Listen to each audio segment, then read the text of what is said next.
Hello నమస్తే. నేను మీ తూర్పుగోదావరి జిల్లా అన్వేషకుడు. ప్రస్తుతం కాకినాడ జిల్లా తుని రైల్వే స్టేషన్ లో గూడ్స్ ట్రైన్ అయితే పట్టాలు తప్పింది. పలు ట్రైన్లకు అయితే తీవ్ర అంతరాయం ఏర్పడింది.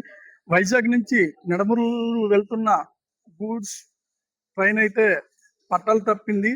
రైల్వే అధికారులు అయితే అప్రమత్తమయ్యి అధికారులు అయితే సమాచారం అందిన వెంటనే రంగంలోకి దిగిన రైల్వే అధికారులు మరియు సిబ్బంది. Thank you.